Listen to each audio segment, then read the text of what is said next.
Eh bien, bonsoir à toutes et à tous. On va commencer avec la conférence.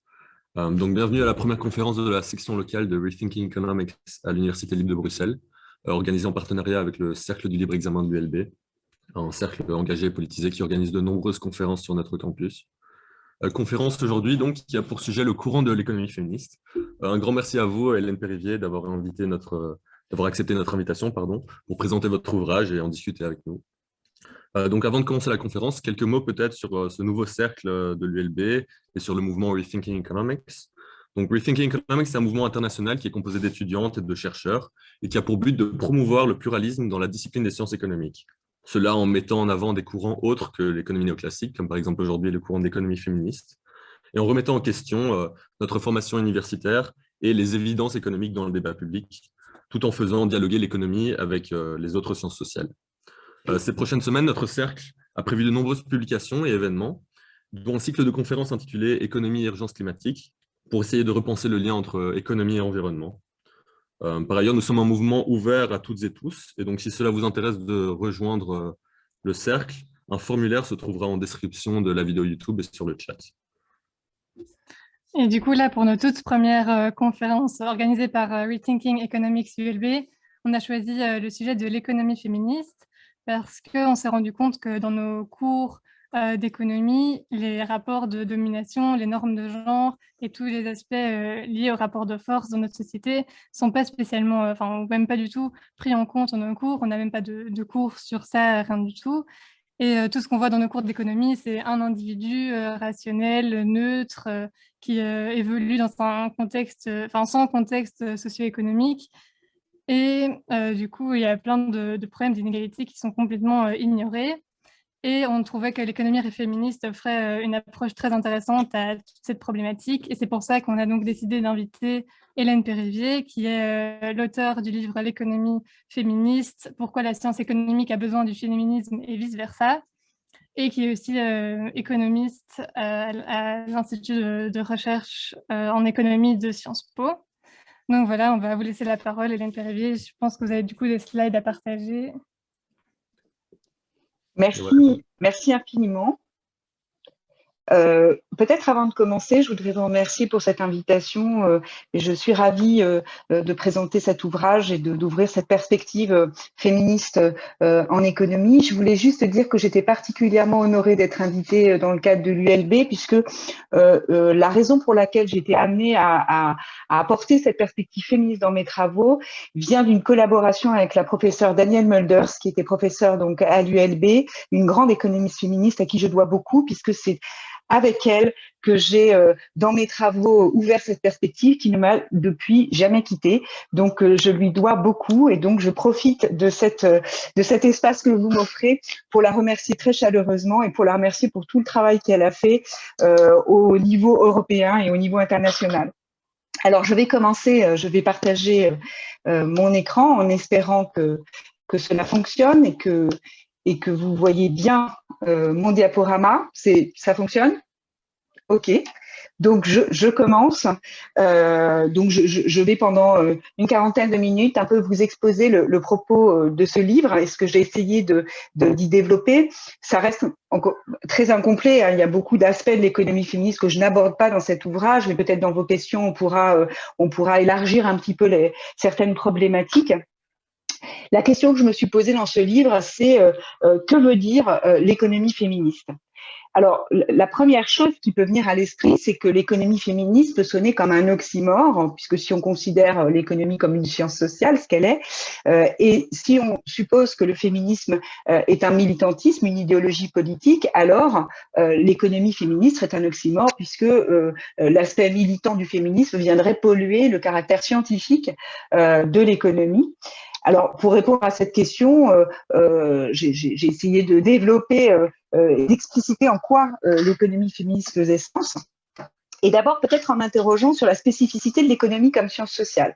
Parce que c'est vrai que en économie, c'est la seule science sociale dans laquelle on a une institutionnalisation très forte de la perspective féministe. C'est une branche reconnue de la discipline qui a une classification dans les fameux codes du Journal of Economic Literature qui a une association internationale, l'International Association for Feminist Economics, et qui a une revue classée, Feminist Economics. Donc, on peut voir que c'est une branche de l'économie parfaitement reconnue, ce qui n'est pas forcément le cas dans d'autres sciences sociales. Hein. Il y aura bien sûr des historiennes et des historiens qui vont travailler sur l'histoire du féminisme, mais on ne va pas avoir une branche en histoire, en sociologie, en sciences politiques qui sera intitulée comme telle. Donc ça a été aussi un point de départ de mon questionnement. Alors, si je reprends la question, est-ce que c'est un oxymore? Alors, c'est vrai que l'économie, c'est une science sociale, mais comme toute science, elle est nécessairement assortie d'une perspective normative. Donc, on ne peut pas avoir une démarche scientifique, en tout cas du point de vue global, sans avoir une certaine vision de la société dans laquelle on veut vivre. Hein. C'est pas seulement propre aux sciences sociales, hein, c'est vrai en général. La démarche scientifique, elle s'insère quand même dans une certaine idée que nous nous faisons de la société. Cette posture normative, elle dépend de certaines écoles de pensée vont adopter une posture normative différente. On va revenir dessus, mais évidemment le marxisme ne prône pas le même type d'organisation sociale que le libéralisme. Donc toutes ces questions-là, évidemment, elles sont inhérentes à la question que posent les économistes. Évidemment, on va voir aussi certaines écoles de pensée ont dominé pendant un certain temps la discipline. On parlera d'impérialisme néoclassique, par exemple, sur lequel je reviendrai également.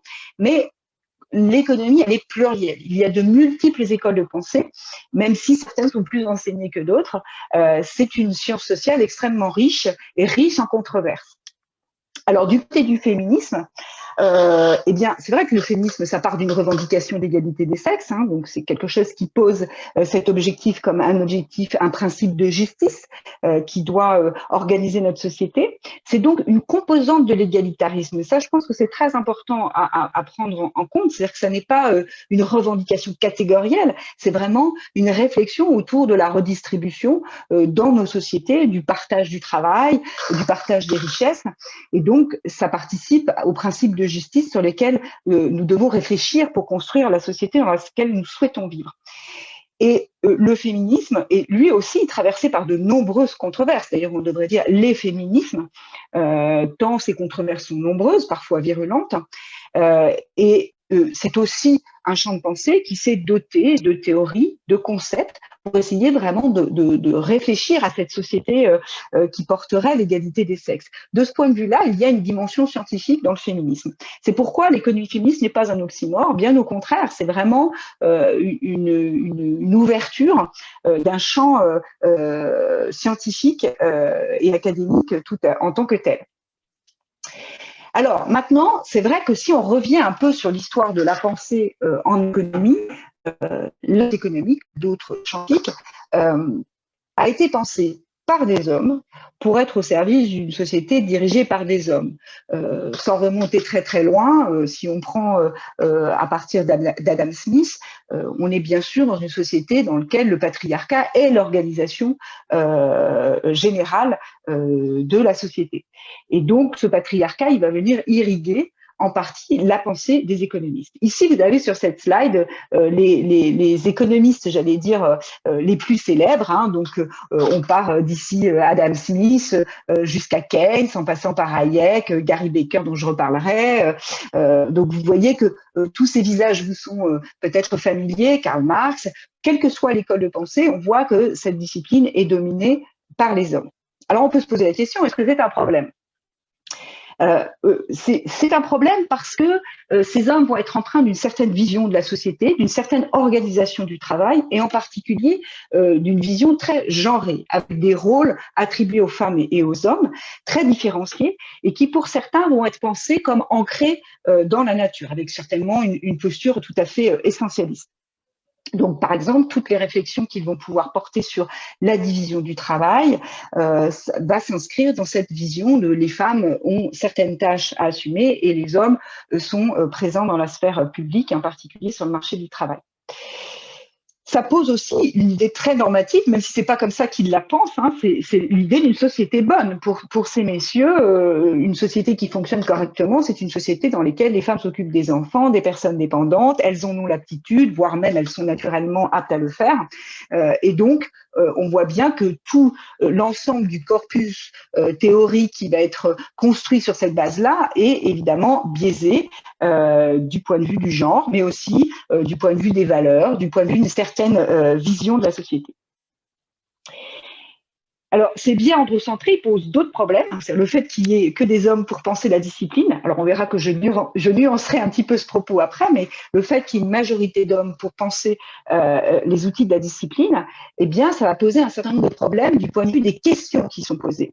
Parce que l'expérience sociale des hommes n'est pas celle des femmes. Alors, c'est un peu moins vrai aujourd'hui que ça ne l'était au début du 19e siècle, mais à l'époque, c'était évidemment extrêmement important, mais ça l'est encore aujourd'hui dans une certaine mesure.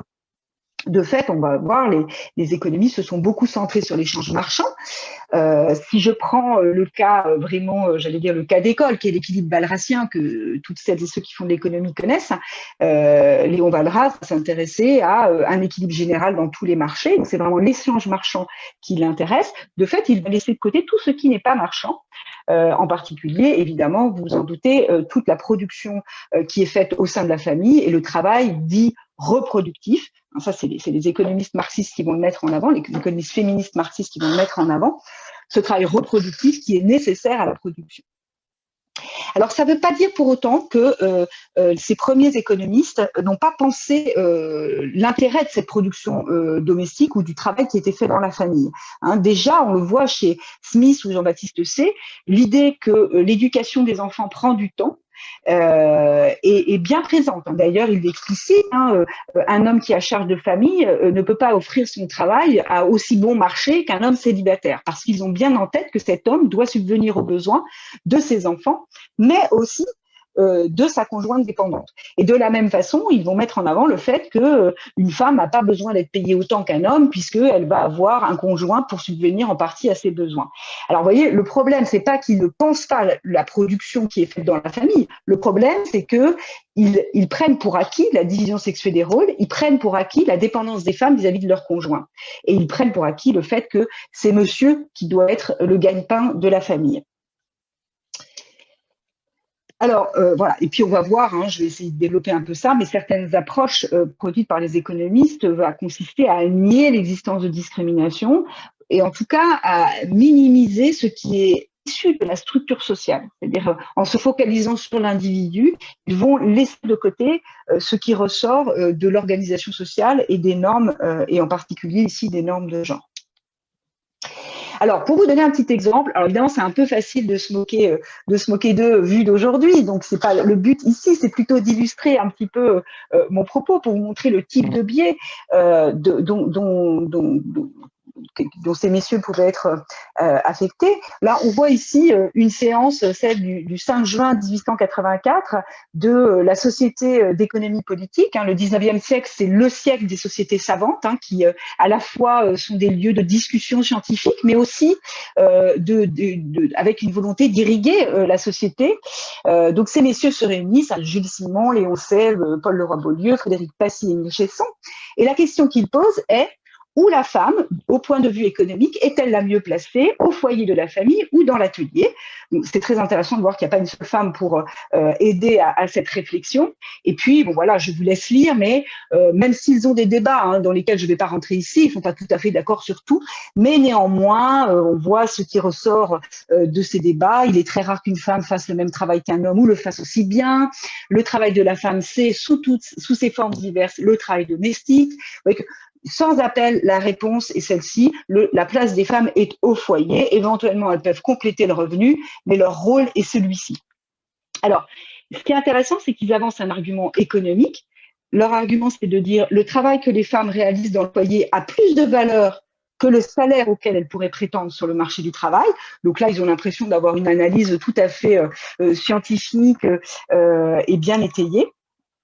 Et en fait, on voit bien que à la réponse économique qui est celle de l'organisation efficace du travail, ils apportent une réponse qui qui concorde complètement avec la question morale qu'il pose, qui est celle d'un ordre sexué souhaitable. Donc pour eux, voilà, c'est pratique parce que non seulement c'est comme ça que la famille doit fonctionner, mais en plus c'est plus efficace. Donc c'est très pratique, mais on peut se poser la question de est-ce que c'est très scientifique? Certainement pas. On voit bien que là, il y a très clairement énormément de biais dans cette réflexion que ces 5 économistes ont pu avoir en cette fin de 19e siècle. Alors, maintenant, si on regarde quand même la pensée féministe telle qu'elle irrigue la pensée des économistes au XIXe siècle, elle existe. Ce que je trouve très intéressant, c'est qu'elle est tout à fait transversale aux écoles de pensée. C'est-à-dire qu'on va trouver une pensée féministe tant chez les libéraux que chez les institutionnalistes ou les marxistes. Alors, mais de la même façon qu'on va trouver une vision patriarcale dans toutes les écoles de pensée. Alors, du côté de la vision patriarcale, je vais citer assez rapidement les deux pères fondateurs de l'école néoclassique, Stanley Jevons, puis Alfred Marshall lui emboîtera le pas. Il y a très clairement chez Jevons une vision très genrée de la société. Le rôle des mères, c'est de s'occuper de leurs enfants. Bien que libéral, il va se prononcer en faveur de l'encadrement législatif du travail des femmes qui ont des jeunes enfants. Il va mettre en avant le droit des enfants à être nourris au sein de leur mère avant le droit des mères à disposer de leur force de travail et de leur libre arbitre. Donc, il a toute une rhétorique là-dessus. Donc, son libéralisme est quand même un peu entaché d'une forme d'essentialisme, voire de sexisme. Chez les institutionnalistes, on trouve aussi une vision patriarcale. John Commons, qui est un des pères de l'institutionnalisme, lui aussi trouve que la place des femmes est à la maison, que si elles travaillent, elles font concurrence au travail des hommes, que du coup ça tire les salaires vers le bas, que ça fait le jeu des capitalistes, que le rôle des femmes est celui de s'occuper des personnes dépendantes dans la famille et certainement pas de se porter sur le marché du travail. Donc ça, c'est pour la vision patriarcale. Du côté de la vision féministe, on va trouver évidemment chez les socialistes beaucoup plus d'emprise de la perspective féministe, puisque la perspective marxisme pense l'oppression, elle est assez bien équipée conceptuellement pour ça. Donc de fait, l'oppression que subissent les femmes va être assez vite mise en avant. Alors, je voudrais quand même signaler qu'elle est mise en avant bien avant Marx, notamment par Flora Tristan, qui est une penseuse que j'évoque dans le livre, qui va être la première à mettre en avant l'idée d'une internationale ouvrière et qui va aussi préciser que cette internationale et que cette revendication ouvrière ne peut pas avoir lieu sans l'égalité entre les ouvriers et les ouvrières. Donc, elle va mettre en avant la question de la condition des femmes ouvrières. Et donc l'égalité des sexes complètement imbriquée dans l'égalité dans la lutte des classes. Alors bon, chez les socialistes par exemple, on voit que Engels, dans son ouvrage, qui est plutôt une expérience de pensée autour de l'origine de la famille, il va bien mettre en avant l'idée d'une double oppression, celle du patriarcat et celle du capitalisme, que celle du patriarcat s'inscrit dans l'institution du mariage et que c'est bien la propriété privée et la volonté de transmettre des richesses à ses enfants qui conduit à cette oppression que subissent les femmes. Chez les libéraux, évidemment aussi, on trouve une pensée féministe et pas les moindres, avec notamment l'ouvrage majeur de John Stuart Mill. Encore une fois, je voudrais citer sa compagne Harriet Taylor, qui elle aussi avait avait déjà produit une pensée féministe et une pensée autour de l'égalité. Mais c'est John Stuart Mill qui va signer cet ouvrage de l'assujettissement des femmes, dont il dira qu'il l'a coécrit avec Harriet Taylor. Et d'ailleurs, il affirmera aussi qu'une grande partie de ses travaux, y compris ses travaux au-delà de la question féministe, ont été pensés avec Harriet Taylor, donc sa compagne féministe. Dans cet ouvrage majeur, qui va beaucoup compter en Europe sur la question féministe et sa mise en avant, parce que John Stuart Mill était un penseur extrêmement respecté, eh bien, John Stuart Mill va bien sûr démontrer que les femmes doivent non seulement avoir accès aux droits politiques, le droit de vote, mais aussi le droit de s'instruire et le droit de travailler librement dans toutes les professions qu'elles souhaitent investir. Là où on peut dire qu'il pêche un peu, c'est que il va considérer que les femmes peuvent ne pas se marier, mais que si elles se marient, ça veut dire qu'avec le mariage, validé qu'elles doivent se centrer sur l'éducation des enfants et la famille. Autrement dit, James Farfield, il n'arrive pas à penser l'égalité dans la famille. Il arrive à la penser dans la sphère publique, mais il ne peut pas penser que les hommes vont s'investir dans la famille autant que les femmes pourraient le faire dans la sphère publique. Mais néanmoins, cet ouvrage, comme je l'ai dit, est un ouvrage majeur du féminisme. Et puis, je voudrais citer chez les institutionnalistes cet auteur tout à fait atypique, Steve Veblen, qui est très connu notamment pour son idée, son concept de consommation ostentatoire. Alors lui, ce que je trouve très intéressant, c'est que son féminisme est complètement imbriqué dans sa critique du capitalisme et dans son analyse. Donc c'est pas du tout ad hoc, c'est vraiment quelque chose qu'il met en avant comme une critique majeure du capitalisme. Il écrit un texte tout à fait passionnant sur une théorie de la robe, dans laquelle il montre que cet objet qu'est la robe, qu'on doit changer régulièrement, qui doit être fait d'étoffes fines, est évidemment une consommation instantatoire qui place le statut du foyer dans la stratification sociale, et que le statut de l'épouse, et notamment son statut vis-à-vis du marché du travail, est aussi un marqueur social. Autrement dit, si monsieur peut se permettre de ne pas faire travailler sa femme, eh bien, c'est qu'il se positionne au-delà de la classe ouvrière et qu'il est dans la classe bourgeoise. Et donc, c'est vraiment un marqueur social. Autrement dit, l'inactivité des femmes devient une sorte de bien de luxe, en tout cas, qui positionne le ménage dans la stratification sociale. Et dans sa théorie de la robe, Veblen montre aussi que cet objet, qui est l'emblème de cet assujettissement des femmes, il est aussi un assujettissement physique. On le voit ici, dans la reproduction ici que je vous suggère. On voit bien que c'est empêcher les femmes de travailler, empêcher les femmes de bouger, limiter leur mouvement. Donc là, je trouve que chez Veblen, on a vraiment une pensée féministe assez intéressante. Donc tout ça pour dire que voilà, cette pensée féministe, elle est transversale à toutes les écoles de pensée en économie. Alors, je voudrais revenir sur l'idée qu'il n'y avait pas de femmes parmi les économistes, y compris au XIXe siècle. Alors, je me suis basée sur ce numéro spécial de Sciences humaines, et je voudrais d'abord dire que j'apprécie beaucoup cette revue. Donc, c'est pas du tout pour moi une façon de la critiquer. Et voilà, je trouve que c'est une excellente revue. Mais c'était intéressant de voir que dans ce hors-série, et bien sûr, les 100 penseurs de l'économie, il n'y aurait eu que 4 femmes. Rosa Luxembourg, John Robinson, Elinor Ostrom et Esther Duflo. Donc on peut s'interroger, 4 femmes c'est quand même pas beaucoup, 4 sur 100. Et en fait, quand on regarde de plus près, il y a très clairement une sorte de discrimination historiographique des femmes dans la pensée économique, dans l'histoire de la pensée économique. Elles ont été très souvent soit invisibilisées, soit disqualifiées dans leur rapport à la discipline. Alors, c'est vrai que dans les pays anglophones, il y a eu un travail très important qui a été mené depuis les années 70 pour mettre en avant des penseuses anglaises ou américaines qui ont participé à la construction de la discipline. Mais c'est pas le cas partout, et en l'occurrence en France, par exemple, ça a été très peu fait, voire pas du tout. D'ailleurs, l'Association française de sciences économiques n'a même pas d'onglet sur la place des femmes dans la discipline, alors que toutes les associations internationales, ou le plus souvent, se sont intéressées à cette question. Donc moi, j'ai essayé de regarder, même si c'est évidemment un travail encore une fois incomplet, qui mériterait d'être poursuivi, est-ce qu'il y avait vraiment aucune femme? J'en ai trouvé au moins 2. Alors en plus de Flora Tristan qu'on pourrait qualifier d'économiste, au moins 2 qui ne sont pas reconnues comme telles et qui pourtant ont apporté beaucoup à la compréhension de notre organisation économique et sociale. La première, c'est Julie Debier, que peut-être certains ou certaines d'entre vous connaissent. Elle est connue parce qu'elle est la première femme à réussir à passer le baccalauréat en France. Donc, elle est très connue des historiennes féministes et des historiennes de l'éducation, mais elle n'est pas jamais présentée comme une économiste.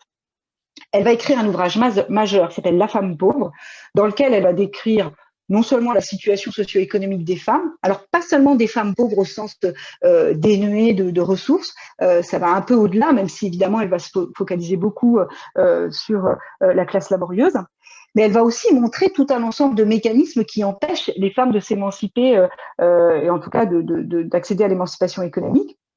Par exemple, elle va être une des premières à montrer que les cycles économiques, qui sont très nombreux au XIXe siècle, affectent plus durement l'emploi des femmes à l'époque que l'emploi des hommes. Elle va montrer qu'elles n'ont pas bénéficié de l'industrialisation autant que les hommes parce qu'on les a empêchées de s'instruire et donc elles ne peuvent pas bénéficier de l'usage de la mécanisation puisqu'elles ne sont pas formées. Donc, elle va mettre en avant tout un ensemble de mécanismes qui sont tout à fait intéressants. L'autre chose qui est tout à fait passionnante, c'est que Julie Daubié discute avec les économistes, elle échange avec Paul Leroy-Beaulieu, elle échange avec tous les économistes contemporains de son temps. Elle va écrire dans le journal des économistes. À sa mort, ils diront que c'est bien dommage que leur société savante n'accueille pas les femmes parce qu'elle aurait été tout à fait légitime pour en faire partie, ce qui est complètement absurde. Et donc aujourd'hui, on ne la considère pas comme une économiste, ce qui me semble tout à fait injuste. La deuxième femme que je voudrais mettre en avant, et encore une fois, il y en aurait certainement d'autres, c'est Clémence Royer. Et Clémence Royer, elle est particulièrement connue pour avoir été la première traductrice de Darwin. Je vous invite, si ça vous intéresse, à lire l'ouvrage de Geneviève Fraisse sur Clémence Royer, qui est tout à fait intéressant. Et donc, Clémence Royer, c'est une autodidacte. Elle va s'instruire toute seule. Elle va prendre son droit, comme elle le dit, c'est-à-dire qu'elle va aller chercher son droit à l'instruction. Et elle va écrire ce traité de l'impôt et de la dîme sociale, qui est un traité sur la façon dont on peut mettre en place un impôt dans toutes ses dimensions. Elle va gagner un prix ex aequo avec Proudhon, le prix du comté de Vaud, pour cet ouvrage-là, devant Léon Walras. Dans cet ouvrage, qu'est-ce qu'elle avance? Elle avance qu'il est souhaitable de mettre un impôt sur les personnes. Elle va mettre en avant l'idée de la capacité contributive des foyers, comme l'avait fait Adam Smith. Elle va le reprendre à son compte. Et elle va aussi mettre en avant l'idée d'un impôt progressif et pas seulement proportionnel. Donc, on voit qu'elle apporte énormément à la compréhension qu'on peut avoir d'un impôt dans sa version, j'ai envie de dire, moderne. Voilà, donc je ne développe pas plus, mais juste pour vous montrer qu'en fait, assez facilement, je pense, parce que je ne suis pas historienne, donc je pense qu'en faisant des recherches encore plus poussées, peut-être on trouverait d'autres figures emblématiques et qui ont de femmes qui ont participé à la compréhension de nos sociétés économiques et sociales, en tout cas de leur fondement au XIXe siècle, et qui pourtant sont oubliées et ne sont pas recensées comme ayant participé à la construction de la discipline. Alors, maintenant, je voudrais revenir un petit peu au fondement du livre. Pourquoi l'économie féministe, c'est important? Alors, la première question qu'on peut se poser, c'est qu'est-ce que la critique féministe apporte à l'économie? Et puis ensuite, la question que je pose dans le livre, c'est ce que l'économie apporte aux féministes. Cet aller-retour me semble très important parce que, d'une part, il me semble que du côté de la discipline, alors c'est plus ou moins vrai selon les pays, mais je trouve que c'est très marqué en France. Il y a une méconnaissance de la perspective féministe dans la discipline. Et de l'autre côté, il me semble que mes collègues qui travaillent en études sur le genre ou qui ont une perspective féministe dans leurs travaux ont souvent une vision très caricaturale de l'économie, en tout cas cette science sociale qui est l'économie, et qui, je crois, a beaucoup à apporter à la compréhension du monde dans lequel nous vivons. Pourquoi la critique féministe est utile à l'économie? J'en ai un petit peu parlé, donc je ne vais pas trop développer ce point. Mais tout d'abord, débusquer les biais et les valeurs, comme je l'ai dit tout à l'heure, montrer qu'il y a des biais genrés dans la façon dont les économistes ont pensé leurs outils. Et que voilà, ces préjugés portent atteinte à la compréhension et en tout cas à l'efficacité ou à la pertinence des outils qui sont construits. Alors évidemment, il y a une focale très importante sur l'homo economicus qui est conçu au départ. J'ai parlé de Jevons et Marshall. Au départ, il est conçu comme étant la rationalité des hommes, puisque pour Alfred Marshall, les femmes sont altruistes. Sinon, pourquoi est-ce qu'elle resterait à la maison à s'occuper des dépendants sans être rémunérée? Ça ne serait pas du tout cohérent avec le modèle de l'homo economicus. Donc, au départ, l'homo economicus a bien un sexe, mais ensuite, la façon dont cet outil va se développer au XXe siècle, c'est plutôt celui de la neutralité masculine. C'est plutôt de penser qu'en fait, il n'a pas de sexe, c'est juste cette rationalité un peu hors sol qu'on peut critiquer, non pas en tant que telle, je pense que le concept de rationalité est un concept tout à fait important. Tous les jours, nous pesons le pour et le contre dans nos décisions. Donc la rationalité, c'est évidemment une part importante des décisions que nous prenons, y compris au quotidien. Mais ce à côté de quoi passent ces économistes néoclassiques, c'est l'exercice de cette rationalité. Autrement dit, sommes-nous toujours dans une position de l'exercer également? Et donc, est-ce que le contexte social ne donne pas lieu à oppression, à discrimination, à des espaces dans lesquels certains individus ou certaines catégories d'individus ne peuvent pas exercer librement cette rationalité? Et puis, évidemment, ça passe à côté de l'interaction entre les individus. Donc, je pense que c'est important de ne pas jeter ces concepts théoriques à la poubelle en tant que parce ils n'expliquent pas l'entièreté du monde. Simplement, il faut être conscient qu'ils n'expliquent pas l'entièreté du monde, voilà, et qu'ils passent à côté d'un certain nombre de choses. Et ça, c'est vrai que la critique féministe a beaucoup apporté à l'économie, montrer que cette rationalité était tout à fait problématique. Le deuxième point, c'est pareil, j'en ai parlé, je voudrais juste le développer un tout petit peu ici, c'est ce que fait l'économie, le féminisme à l'économie, c'est réaffirmer une posture normative, celle de l'égalité des sexes. Pourquoi c'est important? Parce que pendant, j'allais dire, une parenthèse, et peut-être encore un peu aujourd'hui, au XXe siècle, les économistes ont cru, du fait de la formalisation et de l'usage des mathématiques, qu'ils pouvaient se rapprocher des sciences dures et que, du coup, la posture normative venait un peu polluer le caractère scientifique de leurs travaux et, de fait, adopter une vision extrêmement positiviste de leur travail. Alors, quand on fait de la recherche, parfois, on est amené évidemment à avoir une posture positiviste. Je regarde comment les choses fonctionnent. Là, je m'intéresse plutôt au corpus des connaissances qui sont produites. Hein. Donc, quand on regarde un peu large et qu'on prend un peu de hauteur, il y a nécessairement une posture normative hein, dans les questions qu'on pose, dans les outils qu'on utilise et dans l'interprétation qu'on fait de ces résultats. C'est inhérent à la démarche de chercheur et non seulement on ne peut pas s'en détacher, mais il n'est pas souhaitable de s'en détacher. Et ça, John Robinson le dit très bien. On ne peut pas, dans un livre qui s'appelle Economic Philosophy, elle explique ça, hein, que les économistes sont évidemment portés en partie par un engagement et que cet engagement, il est nécessaire. Sinon, nous ne saurions pas quelles sont les questions qui nous intéressent. Et ces questions, elles nous intéressent parce que nous avons une certaine vision, soit du dysfonctionnement de la société dans laquelle nous vivons, soit de la vision de la société dans laquelle nous souhaitons vivre. Donc, cette posture normative, elle est très importante.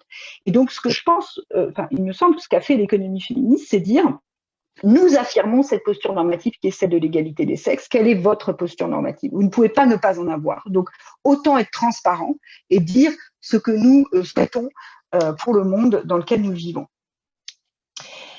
Voilà. Et puis, je termine, ce que fait la critique féministe à l'économie, c'est, encore une fois, je l'ai dit tout à l'heure, c'est élargir les questions posées. Parce que, ce qui ne veut pas dire que les économistes femmes vont porter des questions spécifiques par rapport aux économistes hommes, mais quand même, l'expérience sociale des femmes et des hommes n'est pas la même, et que de fait, elles vont poser des questions qui diffèrent. Et donc, l'économie féministe appelle à poser des questions qui intéressent l'égalité des sexes, voilà, et qui sont extrêmement importantes pour la construction d'une société juste. J'en cite quelques-uns, mais il y en a beaucoup. Hein. Le travail de reproduction est-il réalisé dans de bonnes conditions? Est-ce qu'il est valorisé correctement? La crise que nous traversons aujourd'hui a mis en avant dans beaucoup de pays une problématique autour du soin aux personnes dépendantes, hein, à la fois en termes de conditions de travail des personnes qui exercent ce service, et en termes de salaire, et en termes de formation, et en termes de reconnaissance. Donc, il y a évidemment une question très importante ici. Voilà. Et puis, voilà, interroger la pertinence d'outils. Certains outils qui n'ont pas été pensés pour comprendre ou mesurer les inégalités entre les sexes, nécessitent d'être revus, et c'est la perspective féministe qui permet d'enrichir les outils de l'économie. Voilà. Maintenant, pourquoi le féminisme a besoin de l'économie? Donc là, je m'adresse plutôt à celles et ceux qui pourraient être extrêmement critiques vis-à-vis de cette discipline qu'est l'économie.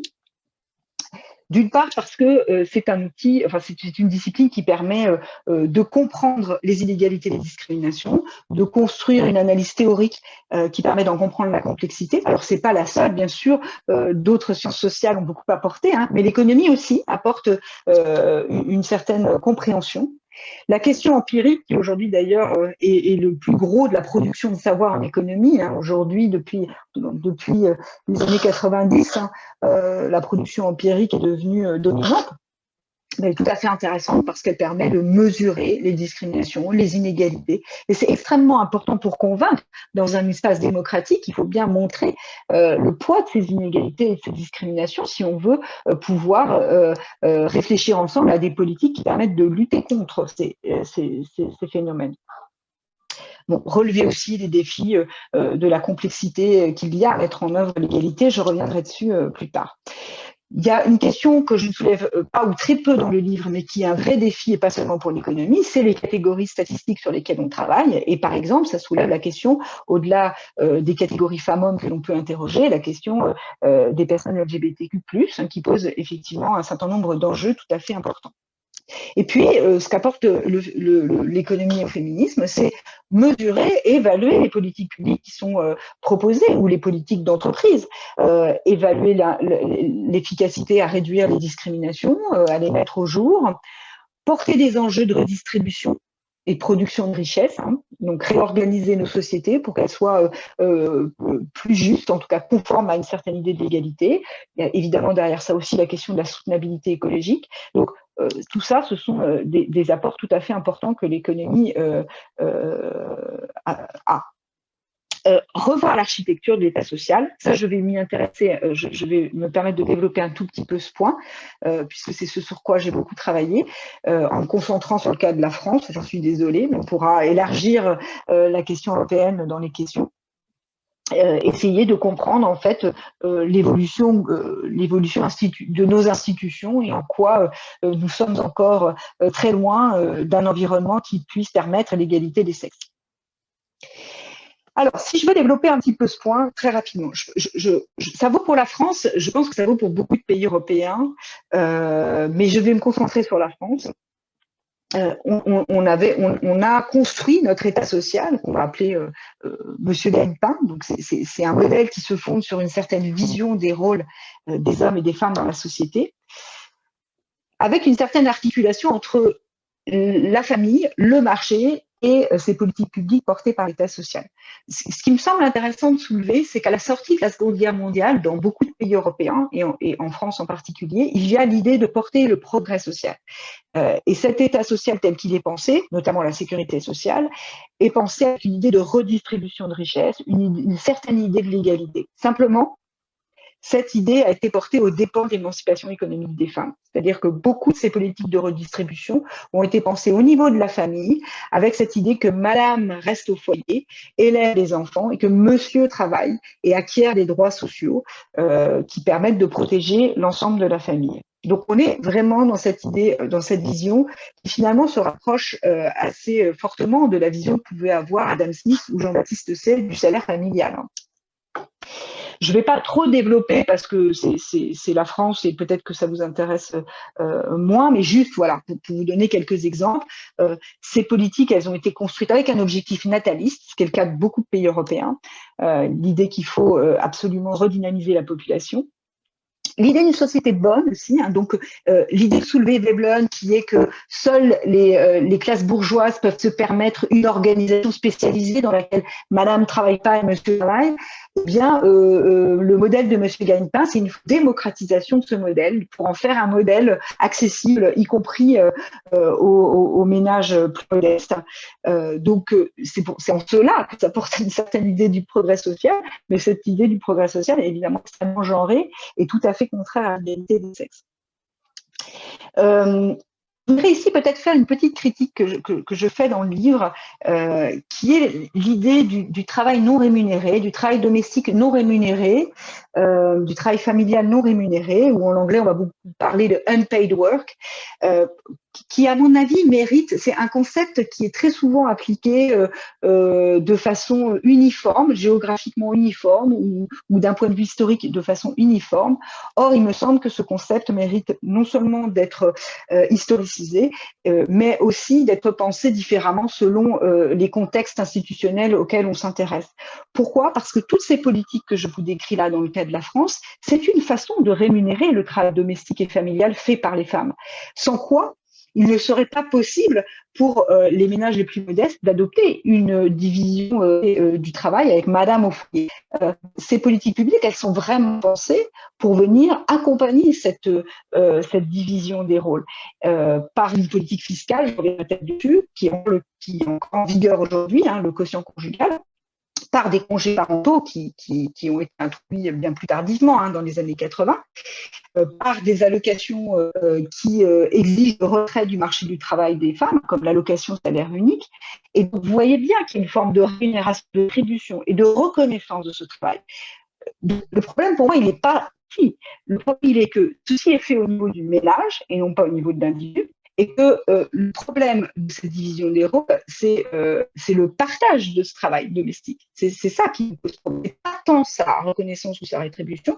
Enfin, on pourra en discuter certainement si vous avez des questions, parce que je sais que ce que je dis là n'est pas nécessairement consensuel, mais c'est plutôt son partage dans la famille et le fait que ce soit pensé au niveau du ménage et qu'il n'y ait pas cette idée d'émancipation individuelle.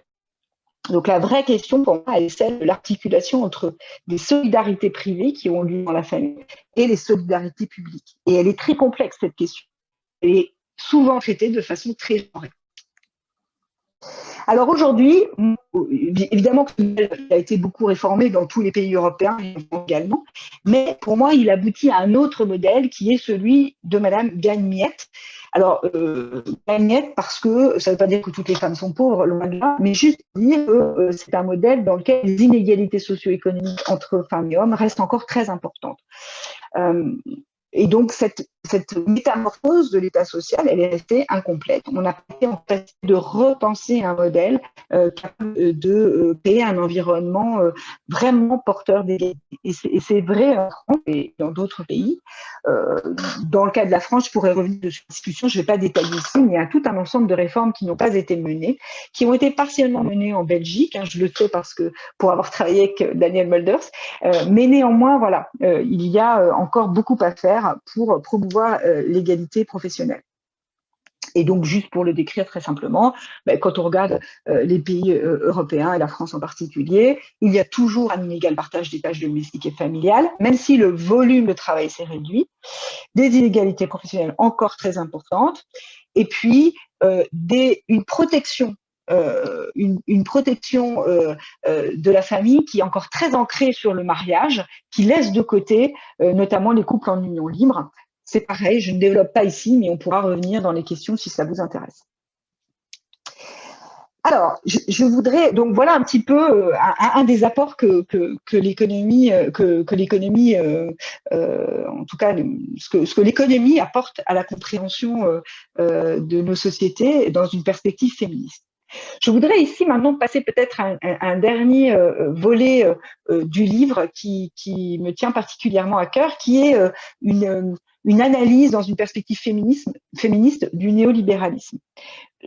Pourquoi je me suis intéressée à cette question? Parce que le néolibéralisme, c'est un terme polysémique qui est employé de façon très importante, sans qu'on sache très bien ce qu'il recouvre. Et d'ailleurs, très souvent, on va substituer capitalisme, néolibéralisme et parfois économie de marché, alors qu'il me semble que tous ces concepts sont extrêmement différents. Je ne vais pas détailler l'idée du capitalisme parce qu'il me semble que il n'y a pas une forme de capitalisme, il y a de multiples formes de capitalisme qui dépendent notamment de la régulation de ce système.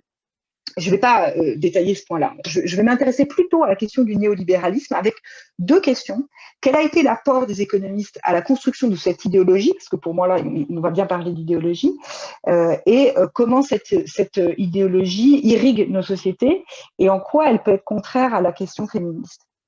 Alors, je vais parler de ce qu'on peut appeler encore une fois, je vais pas détailler. Le néolibéralisme, c'est vraiment un terme polysémique qui a des ancrages historiques multiples. Si vous êtes intéressé par cette question, je vous invite à lire l'excellent livre de Serge Audier, Les néolibéralismes, où vous avez 800 pages qui vous décrivent les différentes controverses historiques qui animent le néolibéralisme. Celui dont je vais parler ici, c'est ce qu'on peut appeler le néolibéralisme américain. En tout cas, c'est comme ça que le qualifie Michel Foucault dans ses conférences sur la biopolitique. C'est aussi, ou si je prends les travaux de Catherine Audard, c'est le néolibéralisme radical. L'idée de ce néolibéralisme, c'est de faire de la concurrence le mode de régulation de nos sociétés. Donc, en faire le mode de régulation principal et d'en faire une fin en soi. La concurrence entre les individus et l'organisation de cette concurrence sur les marchés devient l'objectif à atteindre. C'est pourquoi Michel Foucault dira « l'homo economicus » est entrepreneur de lui-même. Il fait ses choix individuellement et donc on doit laisser ces individus faire ses choix dans un environnement concurrentiel. Et donc le néolibéralisme vise l'organisation de cette concurrence comme une fin en soi. Ce qui veut dire, par exemple, et je vais citer deux économistes qui sont pour moi assez emblématiques de l'apport doctrinaire qu'ont eu les économistes à cette idéologie qu'est le néolibéralisme, pardon. Tout d'abord Milton Friedman, peut-être le plus connu, certainement le plus emblématique. Je lui consacre un certain nombre de passages dans le livre, qui va par exemple diffuser cette pensée, notamment au travers de shows télévisés. Donc on va bien au-delà de la sphère académique, mais l'idée c'est vraiment de diffuser cette pensée. Il a notamment, je vous invite à la regarder parce que c'est tout à fait intéressant, une vidéo sur the case against Equal Pay for Equal Work, dans lequel il explique pourquoi cette loi est anti-féministe, avec évidemment toute la verve qu'on lui connaît. Et donc, son idée, en gros, qui est celle de Gary Becker d'ailleurs, c'est que la concurrence élimine les discriminations. Donc, en laissant la concurrence jouer, eh bien, les discriminations disparaissent. Et donc, toute inégalité qui persiste dans un système n'est pas de la discrimination, c'est le corollaire de cette vision de l'efficacité de la concurrence des marchés. Alors évidemment, la concurrence, c'est pas mal en soi. Évidemment, la concurrence, elle permet d'éliminer des rentes, elle a une certaine efficacité. Ce qui me semble important à soulever dans la perspective néolibérale, c'est que elle devient une fin en soi. Et je pense que c'est tout à fait différent. La concurrence, pour moi, est un outil, peut-être un outil au service du bien-être et de la justice, mais dans la perspective néolibérale, cette concurrence devient une fin en soi. Et donc, le libéralisme politique, par exemple, dans cette perspective, devient secondaire par rapport au libéralisme économique. Et ça, on le voit très bien, par exemple, avec l'exemple historique tout à fait emblématique de ça, qui est les Chicago Boys qui ont été formés à l'université de Chicago et qui sont revenus au Chili et au moment de la dictature de Pinochet, ont mis en place ce qu'on a appelé la thérapie de choc, et qui était vraiment celle promue notamment donc, par l'Université de Chicago, mais aussi par Milton Friedman, qui lui-même a adressé des conseils à Pinochet. Je trouve ça intéressant de voir que des penseurs libéraux, ou qui se disent libéraux, conseillent une dictature, qui est quand même l'emblème de l'antilibéralisme, ou l'illibéralisme. Et parce que le néolibéralisme peut très bien faire affaire avec une dictature et avec un État fort, puisque la question des libertés politiques devient secondaire. Et donc l'idée, c'est qu'avec les libertés économiques, on va pouvoir ensuite peut-être éventuellement promouvoir des libertés politiques. Du coup, là, voilà, j'ai cité très rapidement cet exemple du Chili. C'est pas du tout anecdotique. Le Chili, jusqu'à il y a peu, la constitution chilienne a été marquée du sceau de ce néolibéralisme dans notamment le système des retraites. Donc, vraiment, je pense que c'est quelque chose d'assez structurel. L'autre point que je voudrais souligner ici, historique, c'est l'alliance du néolibéralisme et des conservatismes. Par exemple, on sait que Reagan était tout à fait hostile aux droits des femmes, par exemple au droit à l'avortement. Il était tout à fait contre. Donc on voit bien qu'il y a une opposition entre une certaine forme de libéralisme, de laisser le choix aux individus de disposer de leur corps, en l'occurrence ici les femmes. Et donc, encore une fois, hein, on a cette illustration des libertés économiques qui passent avant des libertés politiques ou des libertés fondamentales. Dans le cas de Thatcher et de l'ère Thatcher et de ses relations avec Elisabeth II, je ne sais pas si certains ou certaines d'entre vous ont vu la série The Crown, mais qui est une série tout à fait passionnante qui retrace la vie d'Elisabeth II. Alors c'est très malin parce que comme elle est très longue, il y a beaucoup de saisons, mais la saison consacrée à l'ère Thatcher est particulièrement intéressante. Il y a notamment une scène, moi, qui m'a vraiment frappée. C'est une scène. Alors, les deux sont très en opposition. Hein. Elisabeth II est tout à fait contre les mesures d'austérité que prend Margaret Thatcher. Margaret Thatcher vient d'un milieu, je ne dirais pas modeste, mais disons en tout cas pas d'un milieu aristocratique. Et donc a mis en place une politique extrêmement libérale. Et donc toutes les semaines, la reine reçoit Madame la Première ministre, et donc elle vient et on voit, alors on est dans, j'allais dire, dans l'antre de l'aristocratie anglaise, on est chez la reine, donc on est vraiment dans la rente la plus, j'allais dire, la plus parfaite, hein, l'héritière du trône d'Angleterre, qui fait des remarques à sa première ministre en lui disant que les mesures qu'elle prend sont très antisociales, placent les Anglais dans une situation difficile, ce à quoi Margaret Thatcher lui répond: oui, mais moi je crois que si on laisse les individus libres de leur choix, eh bien les richesses seront mieux partagées. Ce à quoi la reine Elisabeth II répond: mais vous supposez que tous les individus ont la même aptitude à dégager des ressources individuellement de ce marché. Et justement, c'est ce que Thatcher lui répond: oui, la différence entre vous et moi, c'est que moi, je crois que chaque individu a cette même aptitude et vous, non.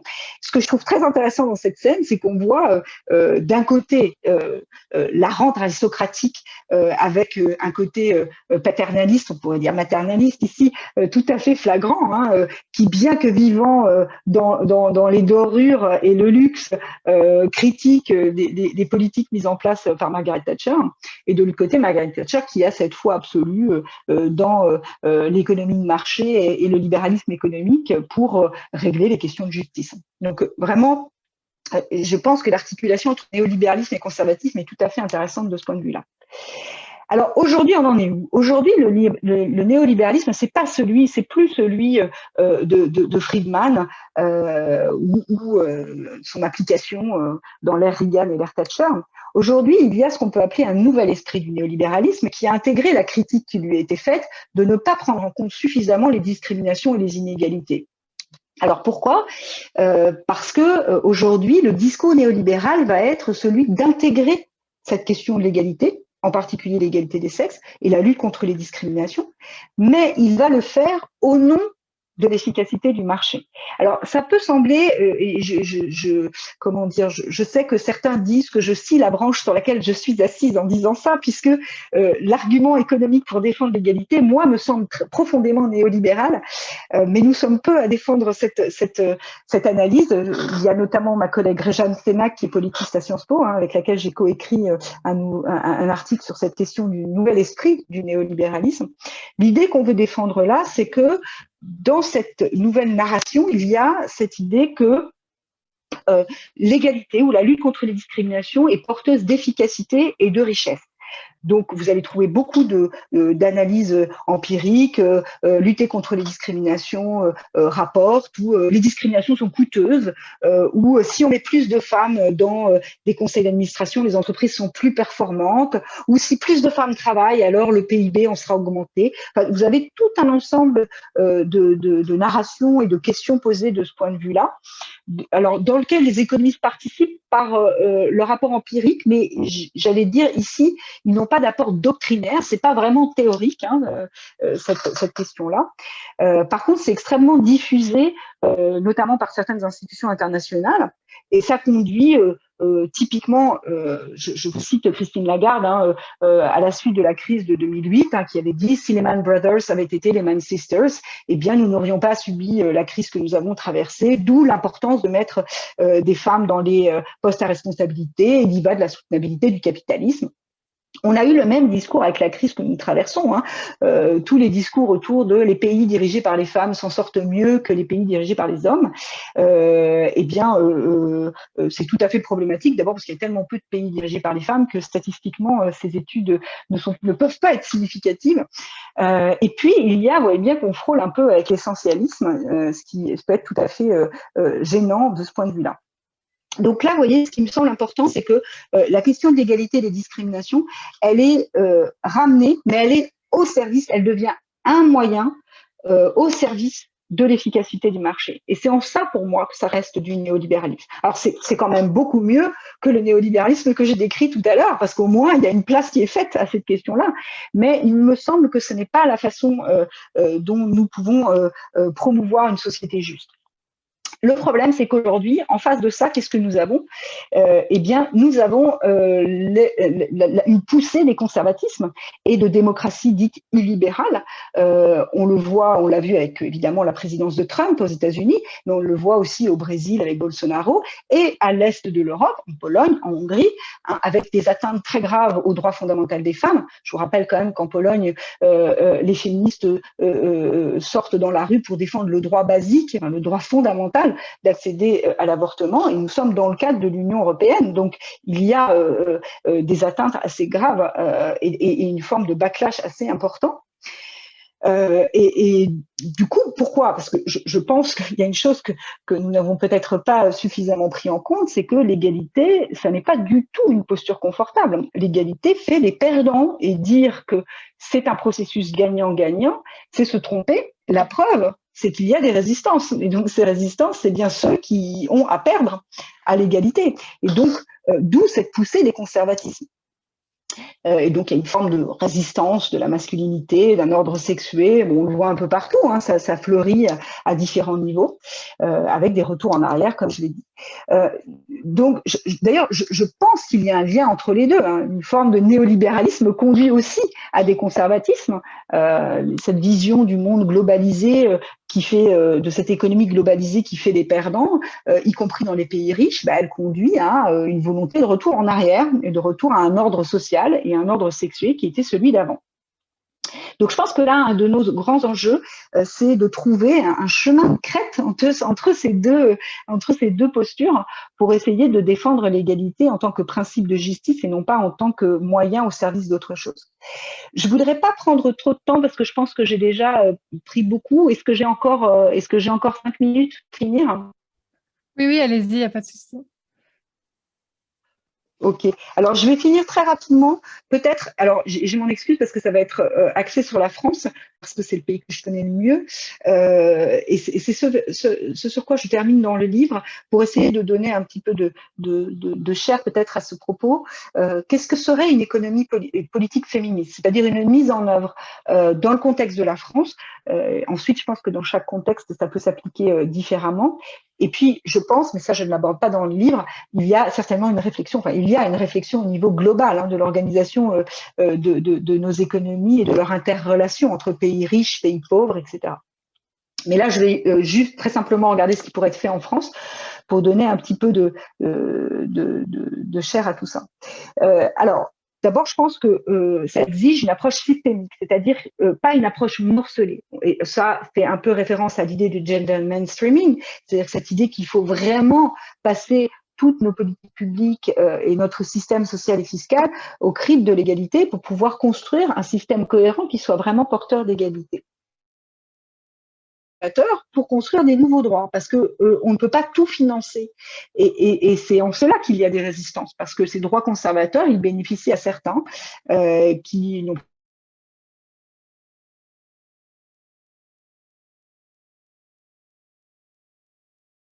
assez facile de réformer le système d'imposition des couples mariés et pacsés. Je sais que cette thématique tiendrait beaucoup à cœur à Danielle Mulders parce qu'elle s'est beaucoup investie sur cette question de l'imposition des couples. Donc, je pense à elle en proposant cette mesure. Ce qui est tout à fait intéressant, c'est qu'en France, c'est très peu débattu. Et c'est tout à fait particulier à la France. Donc, c'est un avantage fiscal qui est accordé aux couples dans lesquels les revenus sont très inégaux. Et ça conduit à une dépense fiscale très importante, de l'ordre de entre 3 milliards et 7 milliards selon la réforme qu'on mettrait en place. Donc, vous voyez, 7 milliards, on peut en faire des choses avec 7 milliards. Hein. Donc, on peut soit mettre en place un service public d'accueil de la petite enfance généralisé, un congé parental bien partagé, etc., etc. Donc, c'est un peu ce genre de choses qu'il faudrait pouvoir mettre en place. Et donc, redistribuer un petit peu les cartes pour avoir un environnement beaucoup plus favorable à l'égalité et l'égalité professionnelle. Peut-être juste pour dire que c'est pas si facile, je reviendrai quand même, peut-être vous me poserez des questions, mais c'est pas si simple parce que les normes de genre sont extrêmement fortes et que ce que je décris là n'est qu'une toute petite partie des choses qu'il faudrait mettre en œuvre pour, en tout cas, réduire fortement les inégalités entre femmes et hommes.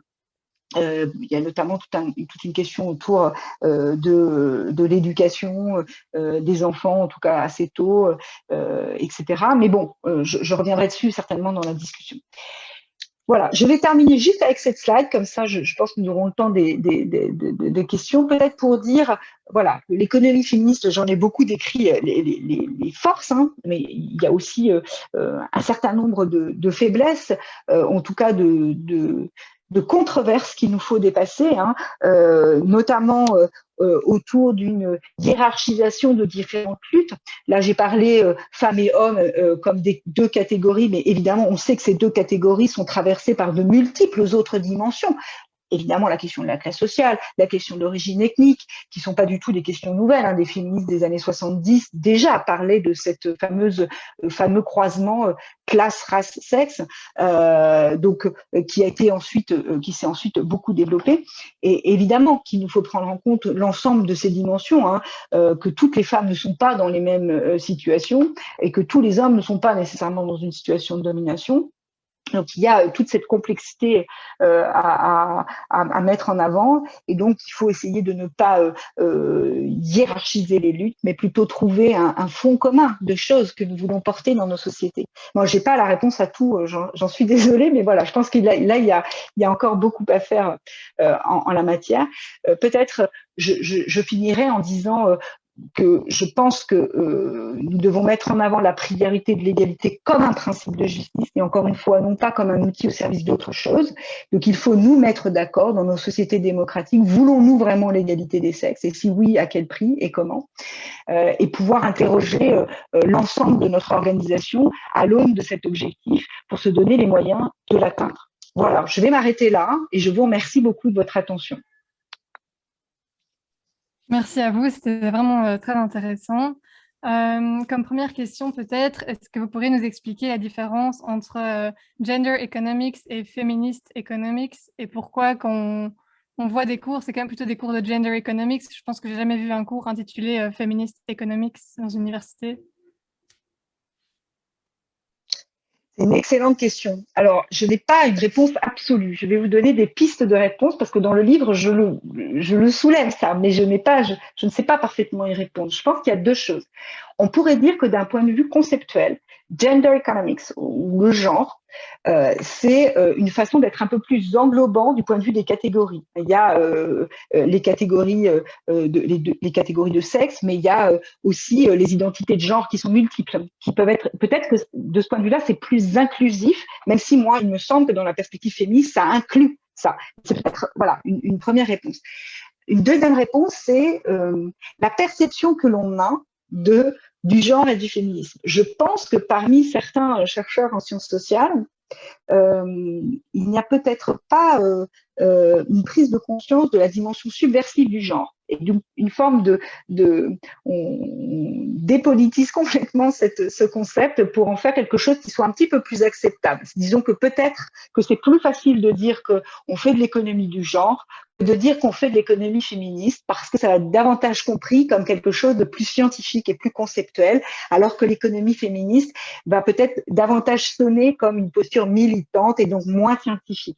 C'est pourquoi je pense que beaucoup, et c'est peut-être plus vrai en Europe qu'aux États-Unis, par exemple, hein, mais je soumets, je ne suis pas complètement sûre de ce que je vous dis. Mais voilà, je pense que c'est plus facile de dire qu'on fait de l'économie du genre plutôt que de l'économie féministe. Et pour être tout à fait honnête avec vous, j'ai un cours à Sciences Po en 2e année qui s'appelle l'économie au défi du genre. Et je ne l'ai pas appelé économie féministe. Donc, je m'inclus, voilà, je pense que cet aller-retour, il est pas simple. Simplement, je pense que dans mon cours, j'essaie de montrer la dimension subversive du genre, ce qui n'est peut-être pas toujours le cas. Peut-être que souvent, le genre est plus compris comme une catégorie binaire de hommes, femmes, sans interroger ni ces catégories, ni les identités de genre multiples autour de cette question.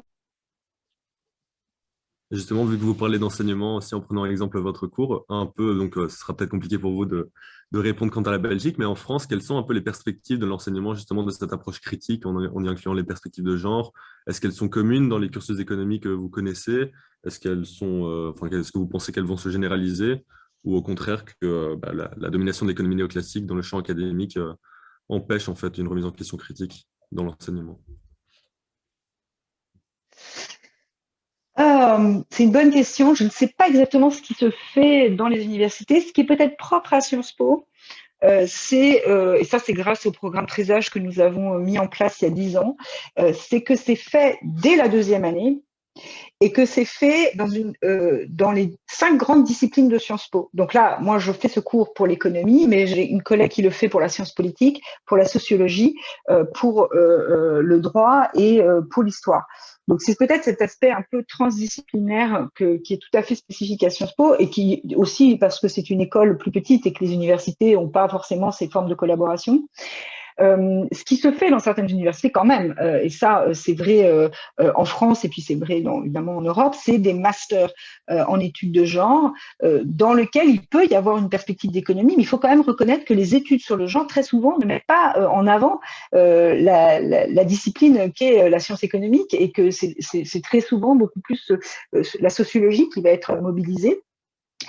Mais par exemple, à Paris 1, il y a des cours d'économie sur le genre au niveau du master qui visent à essayer de dynamiser, de favoriser ça. Je ne saurais pas complètement répondre à votre question sur est-ce qu'il y a une dynamique positive ou négative. Peut-être juste pour dire que le contexte aujourd'hui, là, le contexte du débat académique sur ces questions-là, peut-être vous en avez entendu parler de la Belgique, n'est pas très propice d'un point de vue de l'encadrement par le ministère de la Recherche et de l'Enseignement à une ouverture encore plus large aux questions de genre. Et je voudrais croire que ça n'est qu'une petite parenthèse qui va être très vite refermée. Je vais dire que je crois ça en espérant que ce ne sera pas plus. Merci. Alors, une autre question du chat. Quelle politique l'État social peut mettre en œuvre pour impacter la solidarité privée pour une répartition plus égalitaire des tâches domestiques? Ben ça, c'est peut-être ce qui est le plus difficile. C'est comment est-ce qu'on peut vraiment, ce que John Stuart Mill n'avait pas réussi à penser, c'est-à-dire faire la démocratie dans la famille. Bon, il y a 2 façons. Il y a d'abord externaliser une partie de ces tâches. C'est fait dans beaucoup de pays européens. D'ailleurs, les institutions européennes sont très porteuses de ça. Hein. Il y a beaucoup de directives qui vont dans ce sens-là, même si tous les pays ne s'y conforment pas, et à commencer par la France, d'un certain point de vue. Il y a quand même une dynamique. Maintenant, externaliser les tâches, ça change pas la répartition de ce qui reste à faire dans la famille. C'est ça qui est problématique. Donc, les congés parentaux, c'est un outil intéressant, mais pour travailler dessus, je peux vous dire que c'est un petit peu décevant aussi, parce qu'on n'a pas les résultats qu'on attend. Je vais vous donner un exemple. Dans le cas de la France, on vient juste de sortir, et si vous y êtes intéressé, vous pouvez regarder un document de travail de l'OFCE, donc le centre de recherche dans lequel je travaille, avec mon collègue Grégory Verdugo. Nous avons fait une analyse de la réforme du congé parental en France qui a été mise en œuvre en 2015. L'objet de cette réforme, pour être très rapide, c'est le congé parental en France, il dure 3 ans, il est mal rémunéré, il était pris essentiellement par les mères à 98%. L'objet de la réforme de 2015, c'était de dire un parent ne peut pas prendre plus de 24 mois. Donc, vous voyez, l'idée, c'était de dire la mère va prendre 24 mois et puis les 12 mois restants seront pris par le père. Alors, premier résultat que nous trouvons, les pères n'ont pas pris du tout cette dernière année qui leur était dédiée. Deuxième résultat intéressant que nous trouvons, c'est que les femmes sont retournées plus rapidement sur le marché du travail, et ça, c'est un effet positif de la réforme. Troisième élément que nous trouvons, et ça, c'est là où je vais être très pessimiste, Les pères, y compris ceux qui n'avaient rien à perdre, par exemple ceux qui travaillaient à temps partiel avant la naissance de leur enfant, auraient pu prendre cette dernière année à taux partiel, c'est-à-dire bénéficier d'une allocation de 150 € sans changer leur comportement d'activité, puisqu'ils étaient déjà à temps partiel avant la naissance, ils avaient droit à cette allocation, c'est un effet d'aubaine pur. Eh bien, le taux de non-recours est extrêmement important, de l'ordre de 70%, alors que le taux de non-recours des mères est beaucoup plus faible. Ce qui nous fait penser qu'il y a un biais de genre dans ces dispositifs. Soit les pères ne pensent même pas que c'est fait pour eux, ils n'auront même pas cherché la possibilité d'avoir un droit à un congé parental ou à une allocation de congé parental, soit ils ne veulent pas le prendre parce que c'est trop stigmatisant du point de vue du genre. En tout cas, il y a vraiment quelque chose qui est tout à fait intéressant, parce que là, ça montre vraiment la force des normes de genre. Alors, c'est peut-être spécifique à la France, là, je vous cite juste cette étude, mais c'est vrai que ça nous a beaucoup surpris de voir cette emprise, en tout cas ce stigma de genre qui semble être associé aux congés parentaux. Donc voilà, après, il y a certains pays qui s'en sortent mieux, par exemple l'Islande. La première année de l'enfant, il y a 3 mois pour la mère, 3 mois pour le père, 3 mois à partager. Bon, les mères prennent quand même plus de congés que les pères, mais c'est le pays dans lequel le partage est le plus frappant, enfin, le cas le plus égalitaire. Mais voilà, chaque pays fait système aussi, donc c'est assez compliqué de jouer sur la répartition de travail domestique. Et peut-être juste pour finir, ce que montre la littérature en économie, c'est qu'il n'y a pas nécessairement de vase communicant, c'est-à-dire que le fait que les femmes s'occupent plus des enfants pèse sur leur salaire et leur carrière. Inciter les pères à le faire, certes, va peser sur le salaire des hommes, ça c'est ce qu'on trouve, mais ça ne favorise pas le salaire et la carrière des femmes. Il y a pas, vous voyez, c'est pas aussi simple. C'est pas si monsieur s'occupe plus des enfants, alors madame travaille plus, elle a un meilleur salaire. C'est pas tout à fait comme ça que ça se passe. Voilà, donc voilà, mais il faut qu'on continue à avancer pour trouver une façon de réduire cette division des rôles dans la famille. Et vous parliez d'externaliser les tâches domestiques. Donc, par exemple, dans les crèches ou dans les aides ménagères et tout, c'est souvent du coup de nouveau des femmes assez précarisées qui travaillent. Donc, est-ce qu'au final, c'est pas toute une réforme et une revalorisation du travail du care qu'il faudrait regarder au lieu de regarder juste le travail domestique? Alors, tout à fait. Alors, ce que vous soulevez, c'est un point tout à fait important, mais qui nous invite à regarder un peu des différences par pays. Là, j'insiste beaucoup parce qu'on ne peut pas comparer, par exemple, le travail des femmes migrantes qui s'occupent des enfants en France avec celui dans des pays où il n'y a pas de droits sociaux, pas de droit du travail, pas de couverture, etc. Alors, c'est vrai qu'il nous faut repenser, comme je l'ai dit tout à l'heure, hein, la valeur de ce travail qui est fait. Et certainement les conditions dans lesquelles ce travail est exercé. Mais selon les pays, c'est pourquoi je voulais vraiment dire qu'il y a différentes formes de capitalisme, il y a un encadrement de ce travail qui peut être très différent. Alors, si je prends le cas de la France, c'est vrai que des métiers qui sont très souvent occupés par les femmes, parce que c'était des choses que faisaient les femmes auparavant dans la famille. On parle du service aux personnes dépendantes, le soin aux enfants, il y a toute une partie du secteur du social ou de l'éducation qui sont faits par les femmes et qui sont souvent dévalorisés, à la fois en termes de salaire, en termes de formation professionnelle, en termes de représentation syndicale. Donc, tous ces métiers-là mériteraient, alors c'est pas vrai pour l'éducation, mais en tout cas, par exemple, les services aux personnes, c'est vrai qu'il y a un problème de collectif, c'est-à-dire que ce sont des métiers dans lesquels les personnes qui travaillent peinent à s'organiser pour faire valoir leurs droits. Donc, il faut vraiment qu'on arrive à penser ces questions-là. Et je pense que c'est un secteur, le service aux personnes et aux personnes dépendantes, c'est un secteur dans lequel, alors là, je vais reprendre une analyse très néoclassique, mais pour montrer qu'elle peut avoir un intérêt, c'est un secteur dans lequel il n'y a pas de gain de productivité. Qu'est-ce que ça veut dire? C'est d'ailleurs William Baumol qui l'a mis en avant, ce qu'il a appelé la maladie des coûts. Pourtant, je suis très critique sur Baumol par ailleurs, mais ce qu'il veut dire par là, ce n'est pas que c'est improductif. Ce qu'il veut dire par là, et qui me semble tout à fait juste, ce n'est pas un secteur dans lequel on peut faire aussi bien avec moins de travail. Ça n'est pas possible. C'est possible dans d'autres secteurs, ça n'est pas possible dans celui-là. Pourquoi? Parce que le service aux personnes, c'est consacrer du temps avec les personnes dont on s'occupe, que ce soit les enfants, les personnes âgées, les personnes malades, et dire à ces personnes qui travaillent, vous allez devoir vous occupez de plus de personnes en 1 heure ou en un temps délimité, c'est nécessairement altérer la qualité du service qui est rendu. C'est pourquoi ça ne peut pas être géré par le marché, qu'il y a nécessairement une intervention de la puissance publique, à la fois pour réguler les salaires, parce qu'ils ne vont pas être tirés vers le haut par des gains de productivité, à la fois pour l'encadrement de la prise en charge de ces services de façon uniforme pour toutes les catégories sociales. Donc, c'est là où il y a vraiment l'idée d'un service public à penser, quoi, à la fois du point de vue des personnes qui travaillent et puis des personnes qui reçoivent ces services.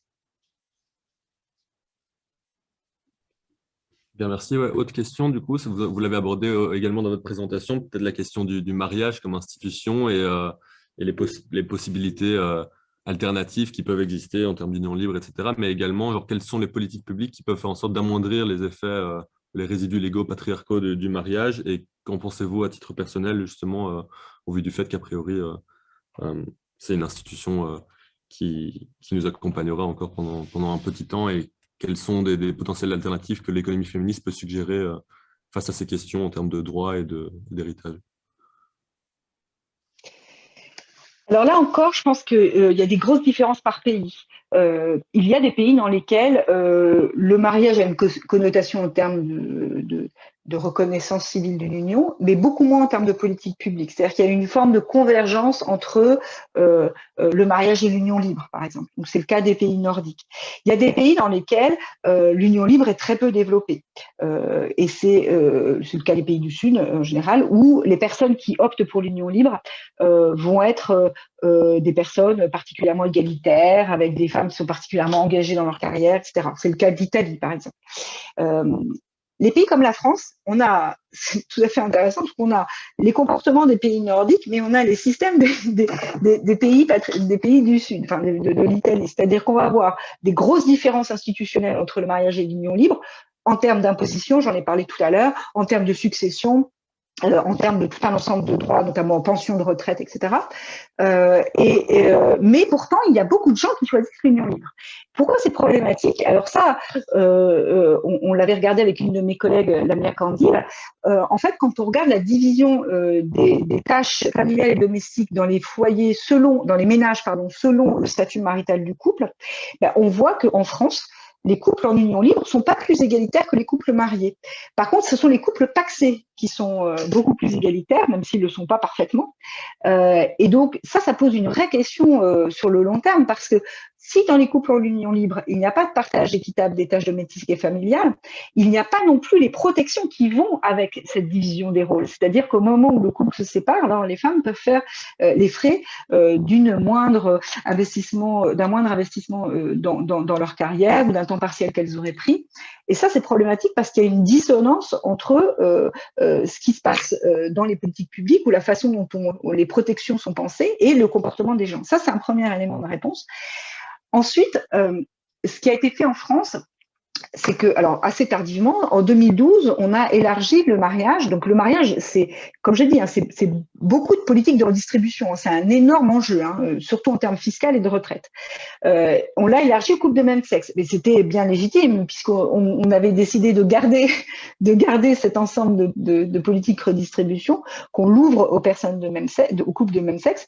Ça semblait tout à fait légitime. Mais on aurait pu aussi vouloir revoir, c'est-à-dire revoir ces politiques de redistribution, notamment l'impôt et les retraites, pour les aligner entre union libre et mariage. Donc, je pense que ça dépend encore une fois beaucoup des pays, et c'est vrai que en France, il y a un manque de débat démocratique sur les politiques de redistribution qu'il y a derrière cette institution du mariage. Ben, merci. Autre question, du coup, vous l'avez abordé également dans votre présentation en présentant la couverture du magazine avec seulement 4 économistes parmi les 100 penseurs et penseuses de l'économie. Y a-t-il actuellement, au-delà des quelques prix Nobel, peut-être que Esther Duflo dont nous avons cité, certaines économistes féministes qui, là, non pas dans l'histoire, mais dans le débat médiatique public actuel, international, sont particulièrement renommées et dont les théories mériteraient plus d'attention? Est-ce que justement il y a des figures de proue de ce mouvement qui sont intéressantes à mentionner? Alors d'abord peut-être pour dire que l'économie reste la science sociale la moins féminisée. Hein. Il n'y a que 25% de femmes en économie.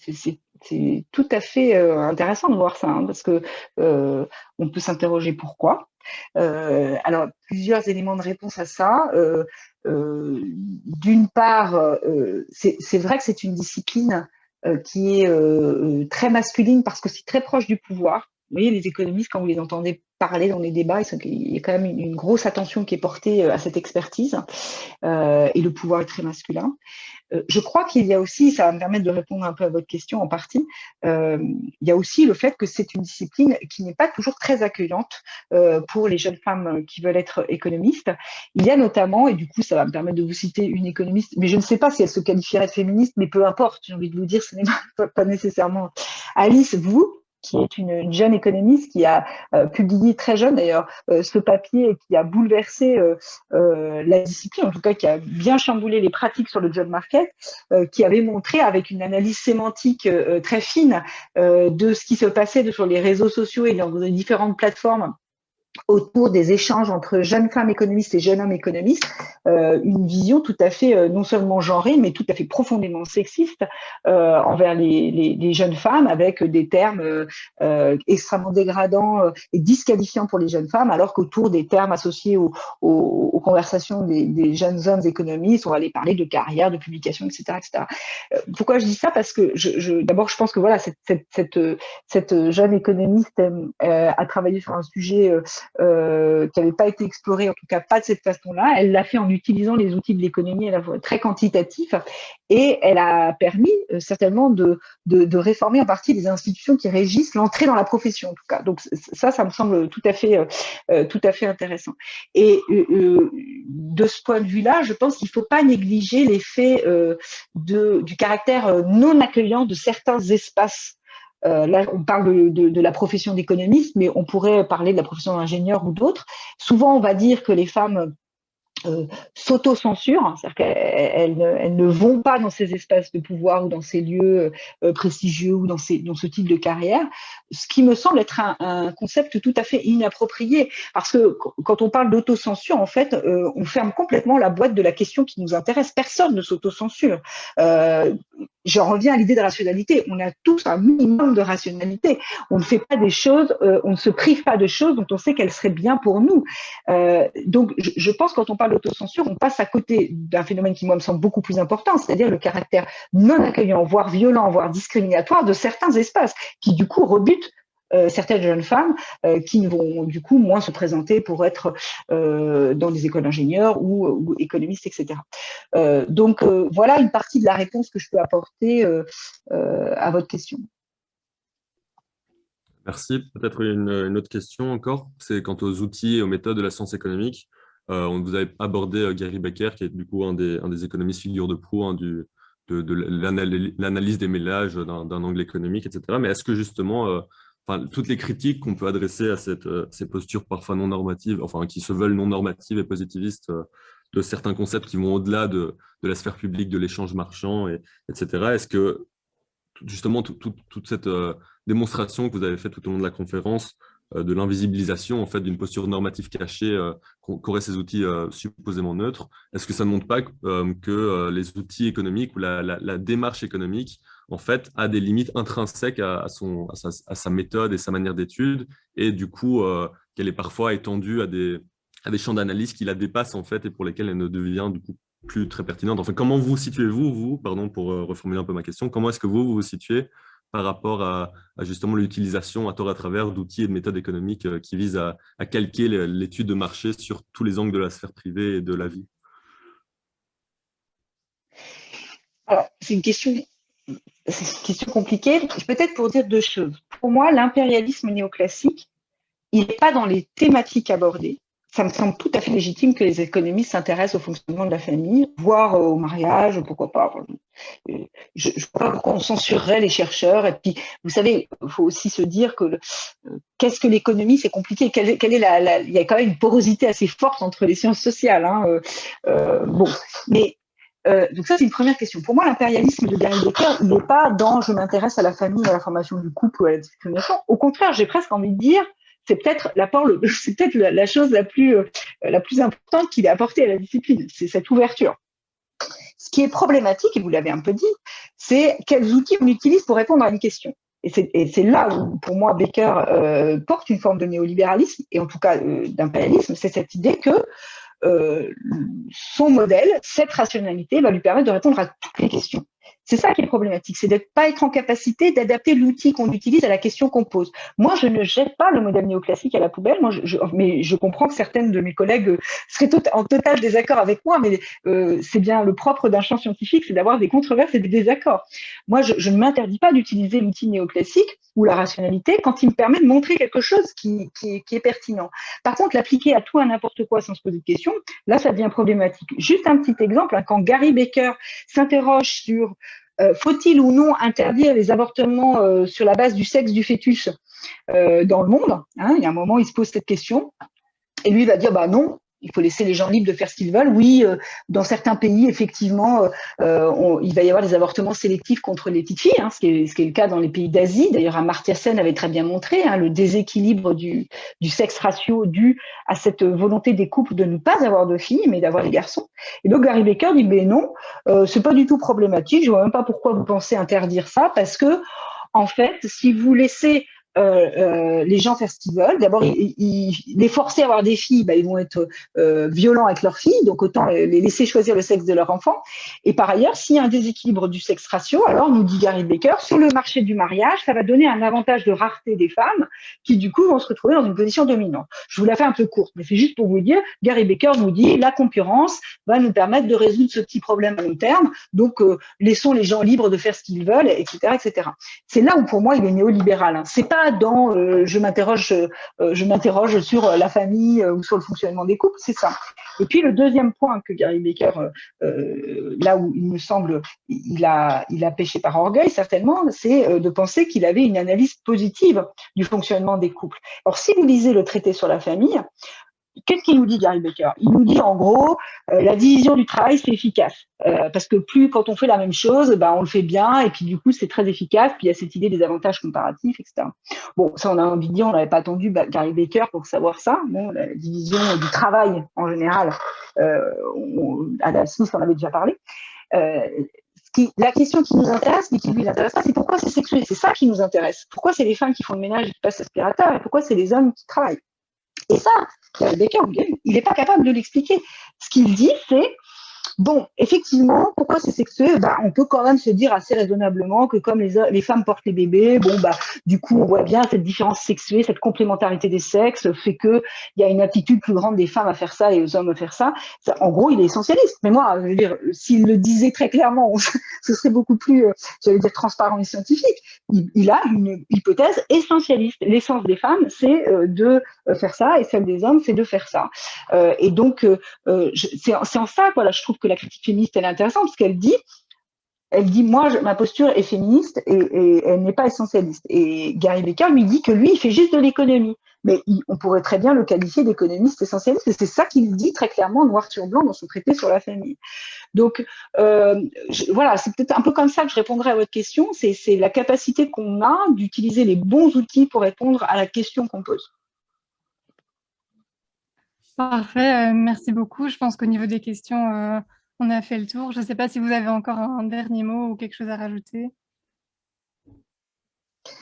Non, je vous remercie infiniment pour cette invitation et pour les questions tout à fait pertinentes que vous avez posées. Donc, j'étais ravie de pouvoir partager cette réflexion qui, encore une fois, pas parfaitement aboutie.